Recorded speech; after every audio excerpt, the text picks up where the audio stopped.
चलो इतना तो हम कर पाए, मैं और तुम अब हम हो जाए। चलो इतना तो हम कर पाए, मैं और तुम अब हम हो जाए। दोनों मिलकर ये कदम उठाए, मैं और तुम अब हम हो जाए। चलो इतना तो हम कर पाए, मैं और तुम अब हम हो जाए।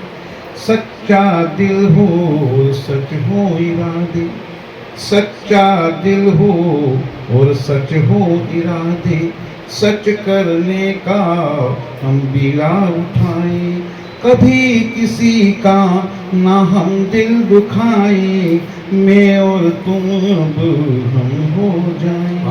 चलो इतना तो हम कर पाए, मैं और तुम अब हम हो जाए। चाहे कोई भी बात हो मन में, चाहे कोई भी बात हो मन में, हिल मिल कर उसको सुलझाए। सबको साथ लेकर जीवन में अब दुख सुख को साथ बिताए, मैं और तुम अब हम हो जाए। चलो इतना तो हम कर पाए, मैं और तुम अब हम बहुत सुंदर। विदेशी प्रवासी पंछी गांव की टूटी खपरेलों पर आ बैठे हैं विदेशी प्रवासी पंछी। सदियों से यहाँ की जलवायु उन्हें बहुत रास आती है। हम भी बिछाते हैं उनके लिए लाल कालीन और भूल जाते हैं अपना गौरव, अपनी अस्मिता। बेहद खुश हैं प्रवासी पंछी, बहुत फलेंगे फूलेंगे वे इस उर्वरा जलवायु में। समूचा गांव बेहद उत्साहित है, समूचा गांव बहुत उत्साहित है। युवा पीढ़ी जिसने न इतिहास पढ़ा है न इतिहास भोगा है, सोचती है अब बदलेगी तस्वीर गांव की। उन्हें नहीं पता ये प्रवासी पंछी हैं जो आते हैं सिर्फ अपने और अपने मतलब से और उड़ जाते हैं वापस अपने देश। रह जाता है वही गांव कुछ और झूठे करोड़ों के साथ। ऐसा नहीं कि गांव में पंछी नहीं, ऐसा नहीं कि गांव में पंछी नहीं, तोता मैना कोयल गोरैया और भी ढेरों सुंदर सुंदर पक्षी हैं, परंतु वे इतनी तादाद में हैं कि उनमें से बहुतों के मर जाने पर भी कोई फर्क नहीं पड़ता। इसलिए उनके लिए कभी अभ्यारण्य नहीं बनाए और इसलिए उनके लिए कभी नहीं बनाए गए अभ्यारण्य। सारे अभ्यारण्य तो सुरक्षित हैं। थोड़े से विदेशी प्रवासी पंछियों के लिए वे आए, रहे, चरे और मुनाफा कमाकर चले जाएं वापस अपने देश। हम देते रहे टैक्स, उन्हें मिलते रहे छूट, वो काटते रहे हमारी ही जड़। लाल कालीन बिछाते बिछाते कब बिछ गए हम खुद पता ही नहीं। पृथ्वी को माँ कहते हो, माँ को ही जख्म देते हो। जल ही जीवन है तुमने ही माना था, जल ही जीवन है तुमने ही माना था, फिर जल में जहर क्यों मिलाया था। मेरी हरियाली, मेरे पर्वत, मेरी नदियां, अरे ये मेरी अमानत थी जो तुम्हें आने वाली पीढ़ी को लौटाना थी। पेड़ काटे, बादल रूठे, पानी को फिर तुम तरसे। पेड़ काटे, बादल रूठे, पानी को फिर तुम तरसे। जंगल, नदी, पहाड़ मेरे गहने जो तुमने लूटे। जहां कूकती थी कोयल, नाचते थे मोर, सीमेंट के जंगल तुमने उगाए। अमृत नीरा नदियां जहर हो गई, छाती चीर दोहन किया, कोख मेरी खाली हो गई। ये सवाल उठा रहा हूँ सब समाज के ऊपर कि बहुत सुंदर उपयोग किया है। सीमेंट के जंगल तुमने उगाए, अमृत नीरा नदियां जहर हो गई, छाती चीर दोहन किया, कोख मेरी खाली हो गई। अब भी वक्त है, संभल जाओ वरना ये धरती बंजर रह जाएगी। एक पेड़ लगाओ, एक एक बूंद बचाओ, एक एक बूंद बचाओ। क्या बात। बदलती तस्वीर गांव की। गांव के किनारे सर झुकाए खड़ा है बूढ़ा बरगद शोक मग्न। याद है उसे आज भी काट दिए गए आम, जामुन, अमलतास। याद है उसे आज भी गांव से शहर जाती वो पगडंडी जो अब चोरी होकर सड़क बन चुकी है। याद है उसे आज भी गांव के वे छोटे छोटे बच्चे जो झूला करते थे उसकी गोद में इसी सड़क से होकर शहर चले गए और कभी लौट कर नहीं आए। बूढ़े बरगद के साथ बहुत सारी बूढ़ी आंखें टटोलती है इसी सड़क से होकर आने वाले हर शख्स को और महसूसती है इसी सड़क से होकर आई एक अवांछित सभ्यता को जिसके फलस्वरूप गांव बदल रहे हैं बहुत तेजी से। गांव की बहुत सारी चीजें जो पहले स्नेह का परस्पर आदान प्रदान थी अब व्यापार है। किंतु इन सब के बावजूद बूढ़ी काकी आज भी गाती है संध्या गीत उसी तन्मयता से जिस तन्मयता से हरि काका गाते हैं भाग। बहुत सारी बहुराष्ट्रीय कंपनियों की आंखें लगी हुई है गांव पर। बहुत सारी बहुराष्ट्रीय कंपनियों की आंखें लगी हुई है गांव पर। बहुत तेजी से घुसपैठ कर रही है वे इसी सड़क से होकर घरों में। गांव में अब नीम की जगह नीमको साबुन है। गांव में अब नीम की जगह सर राजकुमार जी मैंने आपको पूरा सुना था। गांव में अब नीम की जगह नीमको साबुन है। बहुत सारी कृषि दवाइयां हैं जो घुस रही है खेतों में पेटेंट शुदा उम्मीदों के सतरंगी सपने बिखेरती है। बहन भाई जैसे बहुत सारी कृषि दवाइयां हैं जो घुस रही है खेतों में पेटेंट शुदा उम्मीदों के सतरंगी सपने बिखेरती। शायद यह सड़क भी छोटी पड़ने लगेगी उस पुरानी पगडंडी की तरह। तब और बहुत सारे पेड़ काट दिए जाएंगे आम जामुन और अमलतास की तरह। बहुत सारे गांव चाहिए होंगे तब शहर का पेट भरने के लिए। क्या बात। बहुत सारे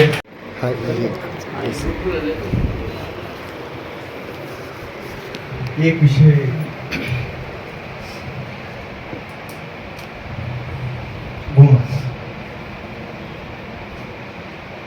गौ माता कहते हो अपनी माता को तुम बचा लो। धर्मशास्त्र में कामधेनु पृथ्वी लोक का तुम मान बचा लो। पहले घरों में रहती थी पलता था तुम्हारा पूरा घर। पश्चिमी सभ्यता को अपना कर दिया तुमने इनको देगा। दूध छाछ मक्खन घर का खाते बाटी बनाते क्षणों भर। तन मन को स्वस्थ रखते कम लगाते डॉक्टरों के चक्कर। पहले घरों से निकली अब बाजारों में मारी फिरती है। चारे की ढूंढी बची नहीं कूड़ा करकट वो चढ़ती है। घर घर जाती भीख मांगने घर घर जाती भीख मांगने आंखें उसकी तरती है। तुम्हारी बनाई एक रोटी पर देखो कितना मरती है। उस पर भी तुम इतना रोग अपना दिखलाते हो। गोबर ना करते घर के आगे डंडे से उसको भगाते हो। बिना झोली का साधु है हो पाप तुम्हारे कट जाएंगे। एक दो रोटी खिला दोगे तो भाग तुम्हारे टूट जाएंगे। नीचता की हद तो देखो मानवता को तुम भूल गए। गोमांस को खाते हो खून से हाथ तुम्हारे धुल गए। हत्यारे बन गए माता के इन दाग को कैसे छुड़ाओगे। माँ के दूध का कर्जा अरे कैसे तुम चुकाओगे। यहाँ का किया कराया कलयुग में यही भोगना पड़ता है। दुर्गति होती है उनकी अंतिम समय में वो सत्ता है। मान जाओ समय रहते वरना बहुत तुम पछताओगे। सोने को किसने देखा फिर मौत पे तुम मर जाओगे। फिर मौत पे तुम पर्यावरण जो है 5 तत्वों का समीकरण है, 5 तत्वों का मेल है। सतयुग त्रेता द्वापर कलयुग। सतयुग में जो पर्यावरण था प्रकृति जो परमपिता परमेश्वर ने जो हमें दी थी वो ऐसी सशक्त थी। उसमें इतने ऐसे तत्व थे कि मनुष्य जो आयु थी 1 लाख वर्ष। सतयुग के बाद त्रेता आया। उसके बाद उसका 10,000 वर्ष की आयु रहेगी मनुष्य। ये प्रकृति में शुरू से ह्रास होता है। फिर उसके बाद युग आया, उसमें 10% घटकर वो 1000 वर्ष आई। फिर कलयुग आया। कलयुग में धीरे धीरे समय, कलयुग के भी कई भाग। तो कलयुग का जो अभी जो समय चलता है ना, उसका जो 10% है 1000 का, वो 100 वर्ष। 100 वर्ष से नीचे घटते घटते हुए आज 60, 70, 80 तो कोई 100 वर्ष नहीं था। तो ये जो पर्यावरण में जो ह्रास होता आ रहा है विमानों में कालों का, ये शुरू से आया है और उसके प्रलय के कारण हम ही हर युग में ये लगातार इस काल चक्र में होता हुआ है। कलयुग हमेशा है, सतयुग त्रेता द्वापर हमेशा। तो इस सृष्टि का जो प्रलय होता है वो 5 तत्वों का जो समीकरण बिगड़ता है। 5 तत्वों के साथ जो हम मनुष्य, उसके साथ जो हम अपने स्वास्थ्य के लिए पर्यावरण को बिगाड़ते हैं, उसके लिए हम स्वयं दोषी हैं। जैसे सृष्टि जो प्रकृति का प्रलय होती है, उसी के कारण हमारा खुद के शरीर का भी प्रलय होता है।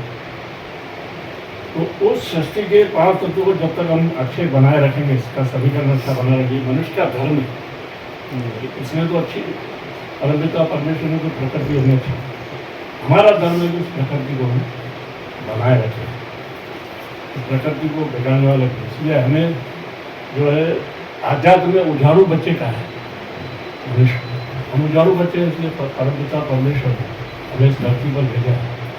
तो हमने जितने भी कार्य किए, उजाड़ू बच्चे की तरह किए। तो प्रकृति को समझिए, प्रकृति को समझिए। बहुत बढ़िया सर। मगर अपने को कुछ यथार्थ में करना भी है। मैं केवल आज थोड़ी सी अपील करूंगा आप सब लोगों से कि अपने साहित्य मंच के जितने भी लोग हैं वो एक एक पेड़ लगाएं और उसके साथ उसका फोटो अपने इसके द्वारा प्रेषित करें, ताकि ये लगेगा कि अपन ने वाकई में सार्थक प्रयास किए हैं। हर एक ने एक एक पेड़ कम से कम लगाया है। दूसरा, तापमान इतना अधिक बढ़ रहा है, जितने भी फ्रिज और कूलर बेचने वाले बोले कि जितना स्टॉक मंगाया था हमने वो चला गया और दूसरी बार ऑर्डर दे रहे हैं तो आ नहीं रहा।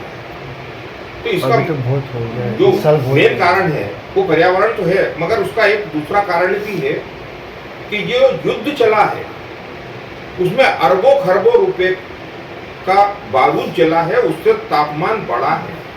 हमेशा क्या होता है कि कुछ भी चीज मार्केट में छोड़ दी जाती है उसी, जैसे पहले अरावली पर्वत के ऊपर करा, कितने हुए, हकीकत क्या थी किसी को नहीं मालूम कि सब ये अरावली पर्वत कट रहा है ना, फलाना कट रहा है, आंदोलन न सब हो गए, जबकि हकीकत ये कुछ इससे कुछ भी नहीं था। अभी भी ये बोला कि तापमान इतना बढ़ रहा है और इतना बढ़ जाए, तो अपने को तो पौधे लगाना, अपने को तो ऑक्सीजन भी चाहिए और पानी भी चाहिए, तो अपने को तो लगाना। मगर ये जो मीडिया में आजकल जो चीज चल गई है वो सही नहीं है।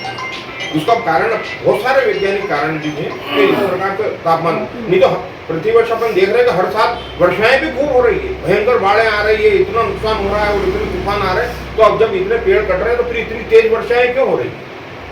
अपनों को अपने भी दिमाग से सोचना है।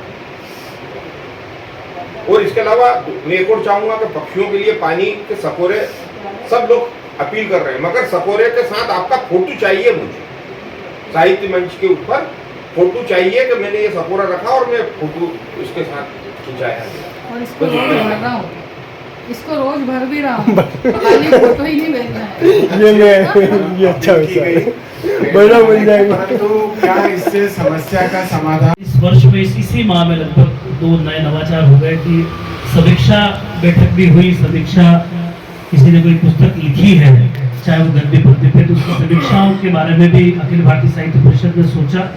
और आज दीपिका जी हमारे बीच में है, रामायण की चरित्र गाथा वाली बात उन्होंने कही, उसमें बहुत से चेहरे देख रहा हूँ जिन्होंने उसमें अपनी रचनाएं भेजी हैं और अपने लेख भेजे हैं। और मैं पूरा इस बात के लिए आश्वस्त कर सकता हूँ कि आने वाले समय में अखिल भारतीय साहित्य परिषद से जो लोग जुड़ रहे हैं उन्हें नए नए नवाचारों के साथ में नए नए अवसर प्रदान होंगे कि वे अपनी अभिव्यक्ति को और आगे तक ले जाएंगे। जोशी जी ने एक प्रश्न किया था, अभी तो 2 पेज हमने तय किए हैं, 2 पेज में चाहे आप 2 रचनाएं दें। उन रचनाओं में ऐसा सिस्टम था हमारा प्रारंभिक कि 3 रचनाएं आप भेजें, उनमें से 2 रचनाओं का हम प्रकाशन करवाएंगे और उन 2 रचनाओं पर यहाँ के कुछ अच्छे आर्टिस्ट हैं, जैसे उसमें से एक राहुल जी राठौर यहाँ उपस्थित हैं अभी फिलहाल, वो उस पर रेखांकन भी करेंगे। और 600 रुपये शुल्क इसलिए रखा गया है कि अधिक से अधिक लोग उसमें पार्टिसिपेट करें और सब ये माने कि वो पुस्तक मेरी है, और हम सब मिलकर सामूहिक प्रयास करें और फिर उस पुस्तक का हम प्रचार प्रसार भी करेंगे, हम आगे भी साझा करेंगे। और विषय नहीं, स्वतंत्र है, स्वतंत्र क्योंकि लघु कथा गरिमामय हो। क्षणिकाएं हैं, गजल है। हाँ, 200 पृष्ठ है, 200 साइज साइज तो ये पॉकेट ये A4 साइज, A4 A4 से तो बहुत नीचे है, A4 छोटा। जो लोग उससे जुड़े हुए हैं जैसे दीपिका जी, उनको मालूम है कि आप जितना वजन बढ़ाओगे तो उसकी कीमत बढ़ जाएगी। और उसको फिर मुझे 5 प्रतियां मैं चाह रहा हूँ कि इनिशियली मैं चाह रहा था कि हर चीज कीमत पे ही हो। जो मैं दीपिका जी ने जो किया उससे मैं संतुष्ट हूँ कि वैसा होना चाहिए। जब गौतम जी कलेक्टर थे तो उन्होंने भी कहा था कि साहित्य को निःशुल्क ना करा जाए, लेकिन क्या होता है कि अपन थोड़ा सा उसको आसान इसलिए कर रहे हैं और समीक्षा भी इसीलिए करी कि इसी मास हम प्रयास करेंगे उन पुस्तकों का पढ़ने का जो हमारे राइटर्स ने लिखी। मंसूर में बहुत सारी ऐसी पुस्तकें ऑलरेडी छपी हुई हैं जिनको छपी तो गई हैं, लेकिन वो हमारे परिषद परिवार ने भी अभी तक नहीं पढ़ी है, तो हम कोशिश करेंगे उनको पढ़ने की। मैंने क्या भगवा विषय को चुना है क्योंकि जो सनातन का भी प्रतीक माना जा सकता है तो है, और यदि आरएसएस के दृष्टिकोण से देखेंगे, संघ की दृष्टि से देखेंगे तो उनको वो गुरु की उपाधि से हमेशा मानते हैं, ईश्वर तुल्य मानते हैं। भगवा तो भगवा है हर हाल में लहराएगा, भगवा तो भगवा है हर हाल में लहराएगा, त्याग तपस्या राष्ट्र भाव का ये संदेश दे जाएगा, त्याग तपस्या राष्ट्र भाव का ये संदेश दे जाएगा, ऋषियों की साधना से जिसका नाता जुड़ जाएगा, भगवा तो भगवा है हर हाल में लहराएगा। संघ के पथ पर चलकर ये मन अनुशासन सीख जाए, संघ के पथ पर चलकर ये मन अनुशासन सीख जाए, यह केवल कोई रंग नहीं संस्कृति की पहचान है, भारत की सनातन चेतना का अमिट स्वाभिमान है, शौर्य सेवा समर्पण का इसमें उजियारा है और हर स्वयं सेवक के जीवन का ये ध्रुव तारा है। संघ में भगवा ध्वज गुरु का सर्वोच्च स्थान दिलाता है, व्यक्ति नहीं विचार अमर हो यह संदेश सिखलाता है, सत्ता प्रसिद्धि नाम नहीं कर्तव्य जहां प्रधान रहे, सत्ता प्रसिद्धि नाम नहीं कर्तव्य जहां प्रधान रहे, और राष्ट्र प्रथम की भावना से हर मन बलवान रहे, आंधी आए काल बदले फिर भी यह झुक ना पाए, भगवा तो भगवा है हर हाल में लहराए। क्या बात है, भगवा तो भगवा बहुत है सुंदर। हर हाल में लहराए। बहुत बहुत भारतीय साहित्य परिषद के पदाधिकारी, मैं प्रत्येक का इंडिविजुअल नाम न लेते हुए क्योंकि समय बहुत हो रहा है, और हमारे वरिष्ठ घनश्याम जी गटवाल जी, सभी प्रकाश जी, सभी राणावत जी, मैडम मातृशक्ति और राठौर साहब, नरेंद्र जी, सभी को मेरा नमन, सभी को प्रणाम। अध्यक्ष जी उद्बोधन देना बहुत बड़ी बातों में समावेश होता है, परंतु यहाँ संक्षिप्त में मैं कहना चाहूँगा कि सभी ने अच्छे काव्य पाठ किए। चूँकि मैं काव्य पाठ से कभी जुड़ा हुआ नहीं रहा हूँ, मैंने जब भी कुछ लिखा है तो आर्टिकल ही लिखे हैं, मैंने कभी कविताएं की नहीं है। कभी मेरा मन बहुत प्रसन्न होता है जब इन आप सब लोगों की कविता सुनता हूँ तो दिल गदगद हो जाता है कि ये लोग कहाँ से लाते हैं, इतनी अच्छी शब्दावली का तोड़ मरोड़ करके ताल माल बिठा के सब संयोजन करके अच्छी सुना देते हैं। तो कहीं ना कहीं अपन भी प्रयास करें, तो मैंने भी एक कहीं से ली है प्रस्तुति के रूप में कुछ चीज़ ली है जो उसको मैं बताना चाहूँगा। परंतु ये है कि ये जो साहित्य परिषद द्वारा काव्य गोष्ठी की जाती है वो आपकी बेहतरीन है। इससे क्या हमारे ज्ञान चक्षु खुलते हैं, हमारे ज्ञान में वृद्धि होती है, हम जिन बातों से परिचित नहीं होते हैं उनको समझते हैं, और कविता के माध्यम से, उपमा के माध्यम से, हास्य के माध्यम से हम कुछ अच्छा करने की सोचते हैं। तो एक छोटी सी बात को लेकर मैंने भी सोचा कि अगर अपन जाते हैं और कुछ भी नहीं बोलते हैं, या हम अपने आर्टिकल की बात कर लेते हैं, या किसी तरह की कोई ऐसी बात कर लेते हैं व्याख्यात्मक, या ऐसे भाषण संबंधी बात कर लेते हैं, तो अब ये जायज़ नहीं है। अब अपने को थोड़ी सी कहीं ना कहीं कोई कविता किसी की लिखी हुई भी प्रस्तुत कर दें तो ठीक है, मैं आ रहा हूँ तो अच्छा रहेगा। तो एक कविता मैंने कहीं से देखी थी, लिखी थी और उसको उतार के लाया हूँ। पीले पत्ते और हमारे बुजुर्ग, ये एक कविता है, कहीं से मैंने पढ़ी थी तो उसके आधार पर लिखे। पौधों की टहनियों पर लगे पीले पत्ते मत तोड़ो तुम, चंद रोज में ये खुद बखुद उजड़ जाएंगे। क्या बात। बैठा करो कुछ तो अपने बुजुर्गों के पास तुम, एक दिन खुद ही ये चुप हो जाएंगे। खर्चने दो उन्हें उनके हिसाब से यारों, एक दिन सब तुम्हारे लिए छोड़ जाएंगे। क्या मत टोको उनको बार बार कोई बात दोहराने पर, एक दिन हमेशा के लिए वे खामोश हो जाएंगे। इनका आशीर्वाद सर पर ले लिया करो तुम, वरना फिर से ये तस्वीरों में ही नजर आएंगे। क्या बात। ये देखिए, मैं स्वयं रचित नहीं है, मगर मेरे को कहीं से दिखी है। बहुत बढ़िया है, बहुत मैंने कहा कि अपन जा रहे हैं और अपने को जब कुछ करने को कहेंगे तो क्या करेंगे। पर मैं सोच रहा हूँ कि मैं भी इस पायदान पे आ जाऊंगा कि मैं रचना करना सकूँ। बहुत बढ़िया। आर्टिकल रोज छपते हैं। अरे साहब, वो आर्टिकल की बात अलग हो जाती है, आप लोगों के बीच में कविता की बात अलग हो जाती है। उसका तो मेरा बहुत बढ़िया है, काफी लोग प्रकाशित करते हैं, इसलिए धन्यवाद आपको। इनका आशीर्वाद सर पर तो ले लिया करो तुम, वरना फिर ये तस्वीरों में ही नजर आएंगे। खिला दो कुछ उनकी ही प्रसन्न का उनको, खिला दो जो मांगते हैं उनको, खिला दो जो भी कहते हैं, वरना फिर श्राद्ध में ही खाने नहीं आएंगे। वो श्राद्ध में खाने नहीं आएंगे। अभी खिला दो आप सब जो मांगते हैं। लोग क्या करते हैं, अरे अभी चाय पी, अभी पी ना, अभी ये खाए ना भी खा रहे हो। बुजुर्गों के लिए ये कहते रहते हैं, और पारिवारिक स्थिति में बुजुर्गों को ज्यादा टोका टोकी करते हैं, अभी 10 लग गई तुमको, ये नहीं खाओगे, ये नहीं पियोगे, तो उनको खिला दो जो खा रहे, फिर तो बाद में वो तस्वीरों में ही आएंगे साथ पर। ये टहनियों पर लगे पीले पत्ते मत तोड़ो तुम, चंद रोज ये खुद बखुद झड़ जाएंगे। क्या बात है, बहुत तो मैंने आज प्रथम कोशिश की है, आप लोगों ने सुना, धन्यवाद। ऐसी कोशिश मेरी जारी रहेगी। स्वरचित काव्य पाठ में मैं हो सकता कुछ अंशकाम करूँगा।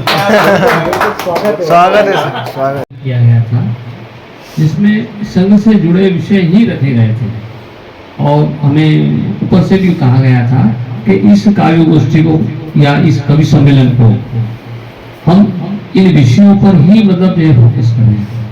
तो हमने प्रयास ये किया कि आप सब लोगों को ये विषय पहले प्रदान किए, और जैसा कि पता है कि ये विषय थोड़े कठिन थे, लेकिन साहित्यकारों के लिए कुछ भी कठिन नहीं होता है। सभी ने अपनी अपनी कलम इस पे चलाई, इसके लिए मैं सब लोगों का आभार। और दूसरा, आज जो है सब आप 8 बजे के बाद भी यहाँ पर उपस्थित रहे, इस बात के लिए विशेष रूप से आभार, क्योंकि सभी लोग जो है जल्दी करते हैं कि भाई जल्दी हो जाए, लेकिन हमने देखा कि सर दिन में अगर गर्मी काफी थी, दिन में यदि हम आप लोगों को बुलाते तो कोई शायद नहीं आ पाता। तो ये बड़ा अच्छा समय था, और आप सब लोग पधारे, बहुत बहुत आप लोगों का आभार। और विशेष करके जो है हमारे जो है नरवाए साहब, उनका प्राचार्य महोदय का, कि जो समय समय पर हमको जो है मार्गदर्शन देते हैं, क्योंकि वरिष्ठ हैं और काफी अपने अनुभवों से लिखते भी हैं। रही बात पद्य की, तो वो जो देखिए गद्य अगर मिला है तो पद्य तो अपने आप ही मतलब तरह से मिल जाएगा। गद्य से ही पद्य निकला है, पहाड़ों से ही नदियां निकलती है। सही बात है, क्या बात है। तो मतलब जो है देखिए, पहले तो झरने फूटेंगे, जो फूटने लगे हाँ, तो वही झरने धीरे धीरे कभी कभी नदी का स्वरूप कर लेंगे। निश्चित रूप से आपने जो है हमारे लिए समय निकाला, बहुत बहुत धन्यवाद। और हमारी जो बेटी जो है दीपिका के लिए जिसे किसने कहा वाकई जो है बेटी बेटी है, उसको बेटी के मान से ही रखे तो वो अच्छा रहेगा, हैं? तो इसलिए जो है अब आभार तो नहीं मान सकते क्योंकि बेटी है, आई है अपने बिहार में आई है, तो क्या बोलते हैं, सब माथे पे हमारे